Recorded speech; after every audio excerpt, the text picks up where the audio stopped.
नमस्कार मित्रों, यह एक सवाल है कि अच्छे लोगों की मृत्यु जल्दी क्यों हो जाती है। अक्सर यह देखा जाता है कि अच्छे से और धर्म से चलने वाले लोगों की मृत्यु अक्सर जल्दी ही हो जाती है। शास्त्रों में तो बताया गया है कि कलयुग में तो लोगों की उम्र 30 साल ही रह जाएगी और कलयुग का अंत होते होते इंसान की औसतन उम्र 20 साल ही रह जाएगी। आपने यह भी सुना होगा कि भगवान अच्छे लोगों को जल्दी बुला लेते हैं। आपने यह भी सुना होगा कि भगवान अच्छे, यह निर्णय तो भगवान ही करते हैं कि किसकी उम्र कितनी है। आपने यह कहावत भी ज़रूर सुनी होगी कि जितनी चाबी भरी राम ने उतना चले खिलौना। दोस्तों, इस कहावत से साफ है कि किसकी मृत्यु कब होनी है यह तो भगवान ही तय करते हैं। वैसे तो अच्छे लोगों की मृत्यु जल्दी हो जाने के पीछे कई कारण हैं, लेकिन पहला कारण समझने के लिए आपको यह जानना होगा कि हम जो कुछ भी इस जन्म में करते हैं उसका जवाब हमें ऊपर यमराज को देना होता है। अगर आपके पाप का पलड़ा भारी होता है तो उसे नरक में यातनाएं काटनी पड़ती हैं, और अगर पुण्य का पलड़ा भारी हो तो उसे स्वर्ग का सुख मिलता है। और यही चक्र इस युगों तक चलता रहता है जब तक उसे मोक्ष की प्राप्ति नहीं हो जाती। इस मृत्यु लोक में हर कोई अपने किए की सजा ही भुगतने के लिए आता है। कोई आत्मा इंसान बनती है तो कोई जानवर के शरीर में प्रवेश करती है। ये उसके संचित कर्मों के आधार पर ही तय होता है। इसके अलावा उसे जन्म देने वाले माता पिता के संस्कार भी उसके अंदर आते हैं। इसके बाद वो जो कर्म करेगा उसके हिसाब से उसे पूर्ण आत्मा या फिर दुरात्मा कहा जाता है। अब यही पूर्ण आपकी मृत्यु की तारीख को भी बदल देते हैं। जिस तरह से एक जज जेल में रहने वाले कैदी के व्यवहार को देख उसकी सज़ा कम कर देता है, ठीक उसी तरह भगवान भी देखते हैं कि इंसान मृत्यु लोक में जाने के बाद अच्छे कर्म कर रहा है, उसे अपने किए की सज़ा मिल चुकी है, और जब उन्हें लगता है कि अब उसे मृत्यु लोक में नहीं रहना चाहिए तो वो उसे बुला लेते हैं। भगवान के दंड विधान के अनुसार हर व्यक्ति को केवल उतना ही दंडित किया जाना चाहिए जितना उसके पाप किया है।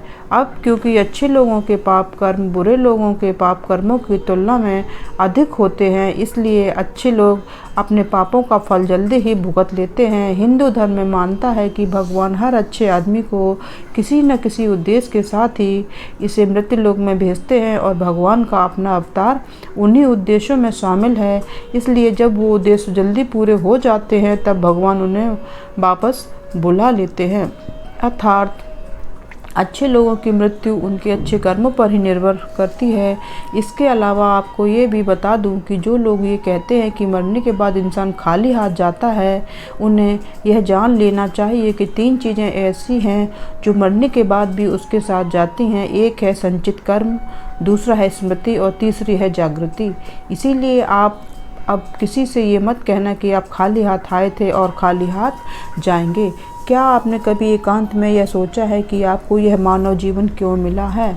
तो दोस्तों, महाभारत में युधिष्ठिर महाराज के एक प्रश्न के उत्तर में भीष्म पितामह ने कहा था कि मनुष्य से बढ़कर कोई भी जीव नहीं है। आपको यह जानकर आश्चर्य होगा कि 84 लाख योनियों के बाद हमें मनुष्य जीवन मिलता है, और संसार के सभी प्राणियों में मनुष्य ही सबसे सर्वश्रेष्ठ है। इसकी वजह है कि मनुष्य में सत्य एवं असत्य का विवेक कराने वाली हमारी बुद्धि का ज्ञान होना।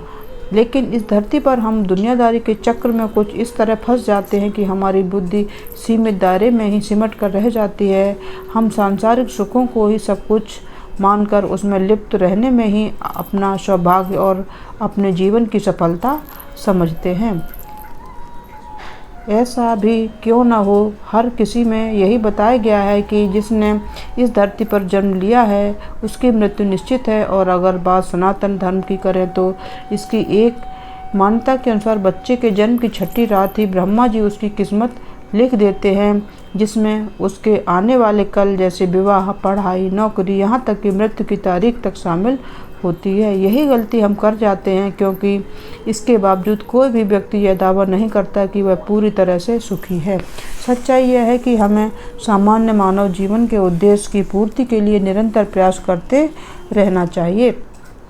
यह सच है कि अपने और अपने परिवार का भरण पोषण की जिम्मेदारी हमारी है और हमें इसे हर हाल में निभाना चाहिए, लेकिन क्या आपको यह मालूम है कि आप कहाँ से आए हैं और आपको कितने दिनों तक यहाँ, कितने सालों तक इस जगत में रहना है और आपकी मंजिल क्या है? तो इन प्रश्नों के उत्तर में ज़्यादातर लोग यही कहते हैं कि पता नहीं, ऐसे लोग बड़े ही अजीब होते हैं। वो यात्रा तो कर रहे होते हैं पर यात्रा के संबंध में उन्हें कोई जानकारी नहीं होती। उन्होंने मानव जीवन पाया है लेकिन उन्हें अपने जीवन का लक्ष्य मालूम नहीं होता। हमारे आपके जीवन का मतलब है एक उद्देश्य खोज लेना और अपने भीतर शांत रहना। कहा गया है कि मनुष्य आनंद लोक का वासी है और आनंद के परम धाम तक पहुंचना ही उसके जीवन का एकमात्र लक्ष्य भी है।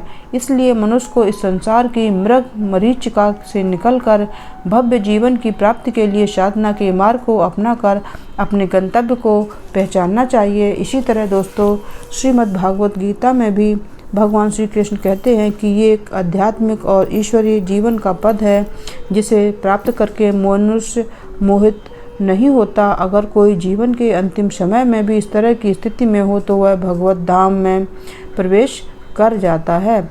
मनुष्य कृष्ण भावना, मृत या दिव्य जीवन को एक क्षण में तुरंत प्राप्त कर सकता है और हो सकता है कि उसे लाखों जन्मों के बाद भी यह प्राप्त न हो। दोस्तों, यह तो सत्य को समझने और स्वीकार करने की बात है कि भगवत गीता कहती है कि वास्तविक जीवन का शुभारंभ इस बौद्धिक जीवन के पूरे होने पर होता है। दोस्तों, इन सभी बातों से यह तो स्पष्ट होता है कि हम सभी एक निश्चित समय के लिए धरती लोक पर आते हैं और कुछ विशेष कर्मों को करने के लिए आते हैं। जब हमारे कर्म पूरे हो जाते हैं और इस जीवन के लिए लक्ष्य प्राप्त हो जाते हैं तो प्रभु हमें परलोक में एक सहज जगह प्रदान करते हैं। भगवान कृष्ण और अन्य कहते हैं कि वास्तविक जीवन तब शुरू होता है जब यह भौतिक जीवन समाप्त हो जाता है। मित्रों, जो लोग सदाचारी होते हैं और जीवन में अच्छे कर्म किए होते हैं वे वास्तव में विशेष होते हैं। जब उनकी मृत्यु का समय निर्धारित हो तो दोस्तों उनको इस दुनिया को छोड़कर आगे की यात्रा जारी रखनी होती है। तो मित्रों, आज की इस कहानी में इतना ही।